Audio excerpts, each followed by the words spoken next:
গুজরাটি ফাঁপড়া খেতে যেমন ভীষণ মজাদার, তেমনি বানানোও খুব সহজ। ঘরে থাকা মাত্র দুটি উপকরণ দিয়েই একেবারে পারফেক্ট দোকানের মতো ফাঁপড়া আপনারা নিজেরাই তৈরি করে ফেলতে পারবেন। আর এগুলো খুবই কুরকুরে, একদম মুঠোর মধ্যে আনলেই দেখুন গুঁড়ো হয়ে যাচ্ছে। আর এই ফাঁপড়াগুলো তৈরির জন্য প্রথমেই আমি এখানে 1 কাপ পরিমাণ মতো বেসন নিয়ে নিয়েছি। বাজার থেকে কেনা যে কোনো বেসনই আপনারা এক্ষেত্রে ব্যবহার করতে পারেন। এবার এই বেসনটা চালনি দিয়ে চেলে নেব, তবে এই কাজটা কিন্তু একেবারে স্কিপ করবেন না, অবশ্যই চালনি দিয়ে ভালো করে বেসনটা চেলে নেবেন। এবারে এই বেসনটা সরিয়ে রাখবো, আর একটা বাটির মধ্যে হাফ চামচ মতো হিং নিয়ে নেবো, আর অল্প সামান্য একটু হলুদ গুঁড়ো, অল্প সামান্য একটু জল দিয়ে খুব ভালো করে এই দুটো উপকরণ জলের সাথে মিশিয়ে নেব। এই কাজটা আপনারা আগেও তৈরি করে রাখতে পারেন, তাহলে সুবিধা হবে পরে। এবারে আগে থেকে যে বেসনটা আমি নিয়ে রেখেছিলাম এর মধ্যে স্বাদ মতো লবণ দিয়ে দেবো, আর দিয়ে দেবো হাফ চামচি মতো জোয়ান। তবে জোয়ানটা হাতের মধ্যে এইভাবে একটু ডলা দিয়ে পিষে নেব, তারপরে দেব, তাহলে জোয়ানের গন্ধটা খুব সুন্দর আসে।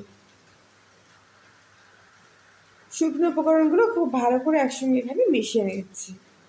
আমি এখানে খাওয়া সোডা ব্যবহার করছি না, যদি আপনারা মনে করেন তাহলে খাওয়া সোডা দিতে পারেন, তবে আমার মনে হয় না খাওয়া সোডা দেওয়ার প্রয়োজন আছে। এবারে নিয়ে নিয়েছি সাদা তেল, 4 চামচ মতো সাদা তেল আমি এর মধ্যে দিয়ে দিচ্ছি। খুব ভালো করে তেলের সাথে এবারে বেসনটা এখানে আমি মিশিয়ে নেব।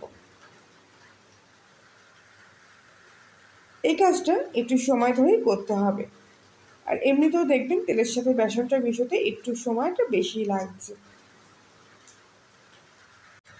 এক্ষেত্রে ঘি যেন একদমই ব্যবহার করবেন না, কেননা তেলটাই এক্ষেত্রে প্রয়োজন হয়, তবে অবশ্যই সাদা তেলটা নেবেন। খুব ভালো করে দেখুন কিছুক্ষণ ধরে তেলের সাথে বেসনটা এখানে মিশিয়ে নিয়েছি, আর কিছুক্ষণের মধ্যেই ভালো করে মিশে যাবে যখন, তখন নিজেরাই বুঝতে পারবেন যে বেসনটা এরকম হাতের মুঠোর মধ্যে নিলেই এক জায়গায় দলা হয়ে আসছে। ঠিক এরকমভাবে তেলের সাথে বেসনটা মিশিয়ে নেব। এবারে আগে থেকে যে হিং আর সামান্য হলুদের জলটা আমি এখানে ভেজে রেখেছিলাম, সেই জলটা সম্পূর্ণটাই এর মধ্যে দিয়ে দিচ্ছি।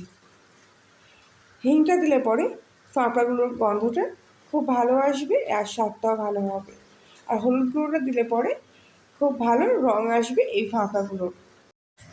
তবে হলুদের গুঁড়োটা একদমই সামান্য ব্যবহার করবেন, নাহলে কিন্তু ফাঁপড়ার কালারটা একটু বেশি লালচে হয়ে যাবে। এবারে সামান্য জল লাগবে এতে, জল দিয়ে খুব ভালোভাবে বেসনের এই ডোটাকে আমি মেখে নেব।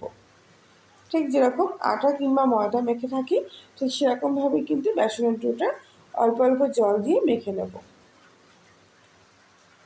এখানে আমি নর্মাল টেম্পারেচারের জল নিয়েছি। কিছুক্ষণ পরে দেখুন বেসনের ডোটা কিন্তু মাখা হয়ে যাচ্ছে, আর একটু এরকম নরমভাবে মাখবেন, একেবারে শক্ত করে মাখবেন না। দেখুন হাতে এরকমভাবে একটু জড়িয়ে যাবে, ঠিক এরকম নরম করে মাখতে হবে। এবারে সব শেষে অল্প সামান্য 1 চামচি মতো তেল নিয়ে নেব, যেহেতু হাতে জড়িয়ে যাচ্ছে, তাই খুব ভালো করে তেলটা ওপর থেকে এইভাবে লাগিয়ে আরও একবার এই বেসনের ডোটাকে আমি মেখে নেব। আর কিছুক্ষণের মধ্যেই দেখবেন হাতের থেকে এবং থালার গায়ের থেকে বেসনের মন্ডাটা এইভাবে উঠে আসছে, আর লেগে যাচ্ছে না। ঠিক এরকম নরম করে বেসনটা আমি এখানে মেখে নিয়েছি। এবারে ঢাকা দিয়ে কিছুক্ষণের জন্য এটা রেস্টে রেখে দিচ্ছি। ঢাকনাটা তুলে নিয়ে আবার এই বেসনের ডোটা খুব ভালো করে আরেকবার মেখে নেব। কিছুক্ষণ ধরে ভালো করে মেখে নিয়ে এবার আমি এটার থেকে লম্বা একটা লেচি করে নিচ্ছি। আর দেখুন এরকমভাবে একটু টান দিলেই দেখুন বেসনটা কিন্তু ফেটে মতো যাচ্ছে। বেশিক্ষণ ধরে টান দিলেই কিন্তু বেসনটা এরকম টুকরো হয়ে যাচ্ছে। আর সেই জন্যে এরকম একটা আহমানদিস্তা কিংবা বেলনি দিয়ে খুব ভালোভাবে এটাকে এরকমভাবে পিটিয়ে চাপটা করে নিতে হবে। দেখুন থালার মধ্যে নিয়ে এইভাবে কিন্তু আমি পিটিয়ে পুরো বেসনের ডোটাকে এরকমভাবে চ্যাপটা করে নিচ্ছি। এবার আবারও এই বেসনটাকে সম্পূর্ণ এক জায়গায় করে নেব। আবারও আমি এই বেসনটা লোহার কড়াই দিয়ে এইভাবে পিটিয়ে পিটিয়ে আবার এরকমভাবে পাতিয়ে নেব। ঠিক 2 থেকে 3 বার এই প্রসেসটা ব্যবহার করতে হবে, তবে একটু বেশি সময় ধরে করলে আরও ভালো হয়। আমি এখানে 2 থেকে 3 বার এই প্রসেসটা ব্যবহার করেছি। এবার আবারও হাত দিয়ে খুব ভালো করে একবার বেসনের ডোটা মেখে নিচ্ছি, আর এরকম লম্বা শেপ দিয়ে এবার আমি টানছি। আর এখন দেখুন টানলে পরে সহজে কিন্তু ছিঁড়ে যাচ্ছে না, এরকম সরু মতো হয়ে আসছে, তারপরে এখান থেকে এটা এরকম ভাগ হয়ে যাচ্ছে। ঠিক এরকমভাবে ডোটাকে তৈরি করে আনতে হবে, তাহলে কিন্তু পারফেক্ট ফাফড়া তৈরি হবে। এবারে এই লেচির থেকে ছোটো ছোটো অংশ আমি কেটে টুকরো করে নিচ্ছি। আপনারা যদি এর চাইতে বড় মাপের ফাফড়া তৈরি করে খেতে চান তাহলে একটু বেশি মোটা করে লেচিটা তৈরি করবেন। তবে আমি এখানে একেবারে মাঝারি সাইজের ফাফড়াগুলো তৈরি করছি, সেই জন্য এরকম ছোটো ছোটো করে লেচি করে নিয়ে লেচিগুলো এরকম লম্বা শেপের দিয়ে নিলাম। এবারে একটা পাথরের ওপরে আমি একটা লেচি রেখে দিলাম। এবার ঠিক হাতের তালুর সাহায্যে এরকমভাবে চেপে পুরো লেচিটাকে চ্যাপ্টা করে লম্বা করে নিচ্ছি। এবারে একটা চাকুর সাহায্যে এই ফাঁকটাকে আমি এখান থেকে তুলে নেব। দেখ কত সুন্দরভাবে ফাঁকড়াটা এখান থেকে উঠে গেল। এরকম ঠিক পাতলা করে তৈরি করতে হবে প্রত্যেক কটা ফাঁকড়া, তবেই কিন্তু একেবারে দোকানের মতো পারফেক্ট হবে। আর একটা লেচিও আমি ঠিক একইভাবে দেখুন হাতের এই তালুর সাহায্যে, মানে যেদিকটা গোড়ালি থাকে হাতের ঠিক সেখান থেকে এইভাবে আমি লম্বা করে টেনে নিচ্ছি। আর দেখুন আরেকটা ফাঁপড়াও এখানে আমার একেবারে তৈরি হয়ে গেল। প্রত্যেকটা ফাঁপড়া আমি একইভাবে এখানে তৈরি করে নিয়েছি। এই ফাঁপড়াগুলো রোদে শুকানো কিংবা হাওয়ায় শুকানোর কোনো প্রয়োজন নেই।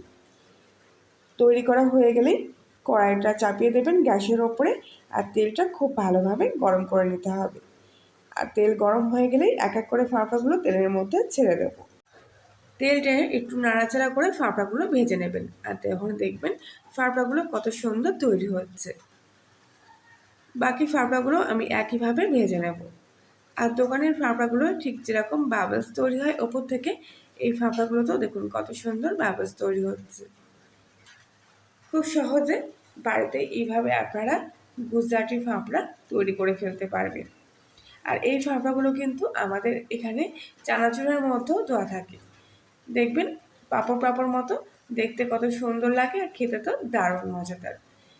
এই ফাঁপড়া ছাড়া কিন্তু আমাদের চানাচুর প্রায় অসম্পূর্ণই থেকে যায়। প্রত্যেকটা ফাঁপড়া আমি একইভাবে ভেজে নিচ্ছি, দেখুন কত সুন্দর লাগছে দেখতে।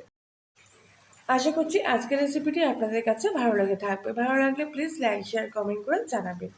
আর আপনি যদি কলিয়ার রান্নাঘরে নতুন সদস্য হয়ে থাকেন তাহলে প্লিজ চ্যানেলটি সাবস্ক্রাইব করে পাশে থাকবেন, আর পাশে বেল আইকনটি প্রেস করবেন নতুন কোনো ভিডিও আপডেট পাওয়ার জন্য। বাকি ফাঁপড়াগুলো আমি একইভাবে এখানে ভেজে নিয়েছি। আর কত সুন্দর কুড়মুড়ে হয়েছে ফাঁপড়াগুলো, আমি আপনাদেরকে একটা ভেঙে নিয়ে দেখাচ্ছি। বর্ষার দিনে চায়ের সাথে এরকম ফাঁপড়া হলে আর কিছুই লাগবে না।